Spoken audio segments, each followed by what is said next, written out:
পাকিস্তানের কোয়েটার কাছাকাছির জায়গা এক যুবক মারা গেল। যুবকের দাফন করা হলো। কয়েকদিন পর যুবকের ভাই কবরে গিয়ে মরে গেলাম মরে গেলাম বাঁচাও বাঁচাও চিৎকার শুনতে পেল।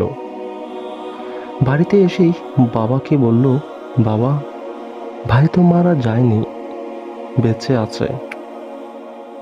কয়েকদিন এরকম চিৎকার শোনার পর এক রাতে কবর খনন করা হলো। কবরে ছিল ভীষণ গরম। যুবক কবরে বসে বাঁচাও বাঁচাও মরে গেলাম এরকম চিৎকার করছিল। মৃত্যু যুবকের ভাই তার ভাইয়ের বাহু ধরার জন্য কয়েকবার কবরের দিকে হাত বাড়ালো।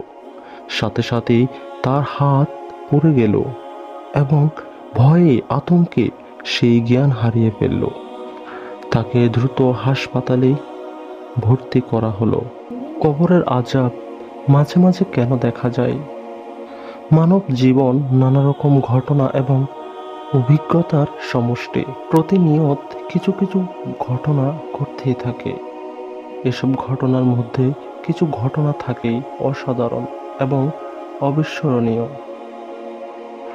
মৃত্যু পরবর্তী জীবন, কবরের সেসব চিত্র মহান আল্লাহর ইচ্ছায় মাঝে মধ্যে প্রকাশ করা হয়। এর উদ্দেশ্য হচ্ছে মানুষকে শিক্ষা দেওয়া, কারণ মানুষ পার্থিব নিয়ে ব্যস্ত থাকে, চিরস্থায়ী জীবনের কথা চিন্তা করে না। রাসূলুল্লাহ সাল্লাল্লাহু আলাইহি ওয়াসাল্লাম বলেন, তোমাদের মধ্যে সে ব্যক্তি অধিক বুদ্ধিমান যে ব্যক্তি মৃত্যুর আগে মৃত্যু পরবর্তী জীবনের প্রস্তুতি গ্রহণ করে। রাসূলুল্লাহ সাল্লাল্লাহু আলাইহি ওয়াসাল্লামের পরে আর কোনো নবী আসবেন না। এই কারণে নিজেদের পরকালের প্রস্তুতি নিতে হবে এবং অন্যদের সতর্ক করতে হবে।